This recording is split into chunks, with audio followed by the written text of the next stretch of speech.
on its way back to our vicinity. Each time that the reappearance of Nibiru was expected, the depiction, the symbolism for Nibiru, for the planet, changed from the winged disk to the cross. So this one, for example, this is one of the most ancient ones. This is another one. This is when agriculture was granted to mankind, and so on. And if you look at the orbit of Nibiru, roughly 3,600 years, in my book, The End of Days, I explain why the orbit might have become a little shorter, only 3,450 years. But anyway, we can work with this 3,600, which is a good round number and part of the sexagesimal system. 6, 10, 60, 360, 3,600.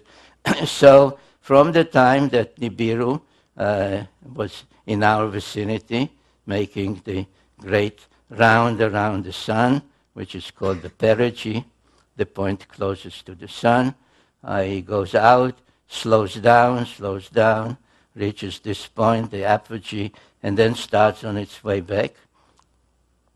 So at some point, the planet is here, or here, or here, or here, or here, or here, and at some point, the anticipation of its return begins. And this, I suggest, is when the sign of the cross began to reappear. In one of my books, The Wars of Gods and Men, I deal with all the various wars that took place, not only the very early ones, but in particular the ones that started to become more frequent and more ferocious as the return of Nibiru became closer and closer. It seems as if it became much more important who would be in control, who would welcome them, whose particular aspect of religion would be more predominant, etc. And it was at that time, precisely around 750 BC, that the biblical prophecies also started. They started with the prophet Amos around 750 BC. Now, in general, no distinction is made by people writing on the subject, and most of whom really don't know Hebrew, so they rely on translations. The whole thing, biblical prophecy, is taken as one lump subject. But if you know Hebrew, and if you study the various prophecies in great detail, and know the precision of the Hebrew language, you begin to see that the prophets were really talking about two different things. One was called the Day of the Lord, and Amos spoke about it. Another, I think, I quote Habakkuk, I can't see from this angle. Anyway, they started to talk about the day of the Lord. The day of the Lord is coming. The day of the Lord is near. And it was described as a time of celestial phenomena. There would be darkness at noon. You will not be able to see the stars at night. The moon will not shine its light, etc. and so on and so forth.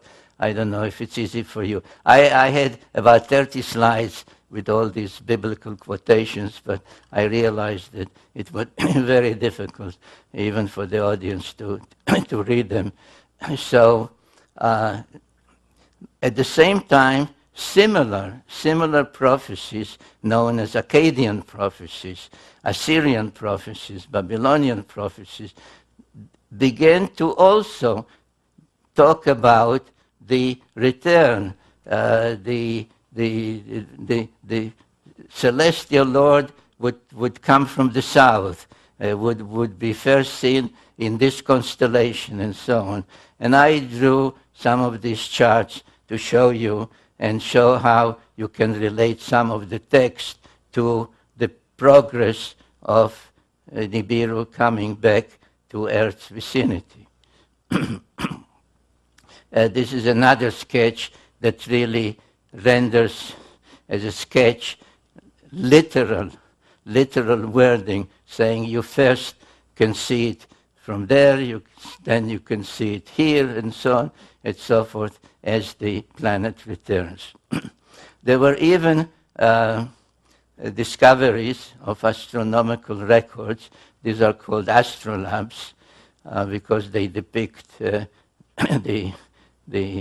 circular heavens around Earth on plain paper with all the stars being named, where the progression of Nibiru from being seen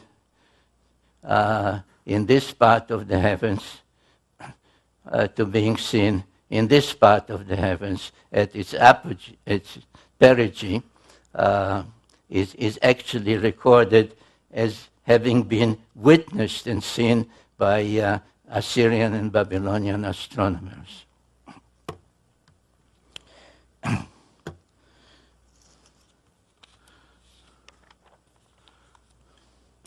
Well, this is one of the texts accompanying one of the astrolabes. And as becomes obvious as you study all these texts, that the main feature they are talking about is a day of darkness, darkness at noon, the sun will not be seen, etc., which we can say they are really talking about the solar eclipse. And the Assyrian records, I think that's what I showed in the previous slide, talk about a darkness at noon and an eclipse at an unexpected time, because all these eclipses could be predicted. They had enough knowledge to predict solar eclipses, lunar eclipses, etc. So in exactly 556 BC, and this is a sketch, a sky map prepared by NASA, not by me. In 556, an unusual and unexpected eclipse, darkness at noon, took place. And it is my conclusion in the book, The End of Days, that is exactly when Nibiru last was near Earth and created that eclipse. So if you go back to the problem posed by 2012, and you say, well, 2012 is when Nibiru is expected to return and do this or do that, be a good omen or bring harmful things, will be the apocalypse, the end. It does not work, because the last time that Nibiru was near Earth was 556 BC, and if it has an orbit of about 3,600, 3,400, 3,500 years, it ain't coming back in 2012.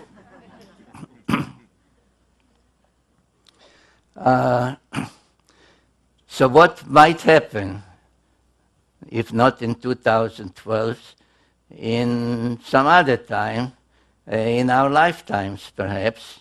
And this takes me to the other part of the biblical prophecies, where I told you that there were really two things that were discussed and prophesied from about 750 BC to about 550 BC, the time of Ezekiel.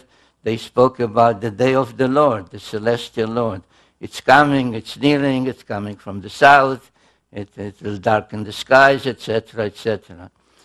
But then the other part, they switched to a term called Acharita Yamim, the end of days, which some translate end time or any other way people want to translate. But the time, the question is, what do we mean by time? But whatever we call time will come to an end.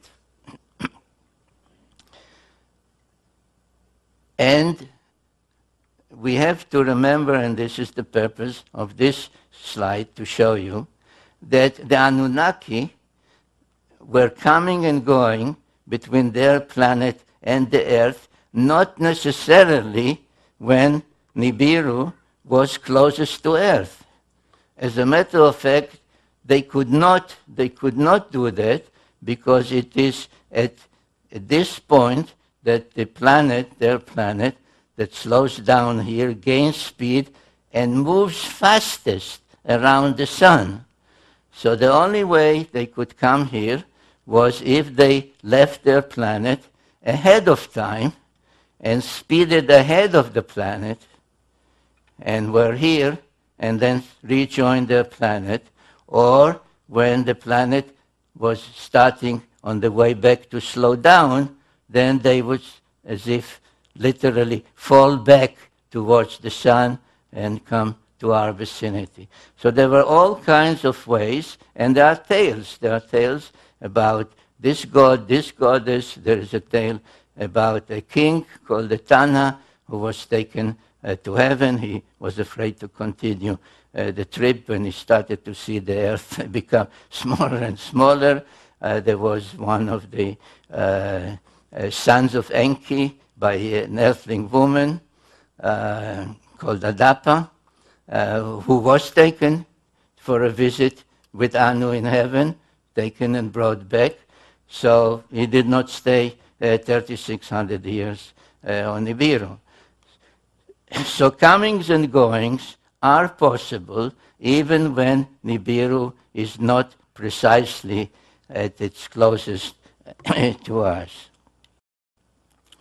And what did happen in 556 BC, when so many of the other nations expected the Anunnaki to show up again, is that instead of showing up, they left. I don't have the slides here, and I'm not intending to spend more time because I'm way beyond my time already. But in the book, I suggest that the point of departure was the famous Nazca lines in South America. But what is without doubt known, and this is perhaps part of the Mayan prophecies, is that the chief deity of Mesoamerica, whom the Aztecs called Quetzalcoatl, the Mayan called Kukulkan, which all meant the plumed or the winged serpent. Before he left, he said, this is written down, he said, "I will return, I promise to return." And he promised to return at a certain point, which is related to the Mesoamerican calendars. Now, the so-called Mayan calendar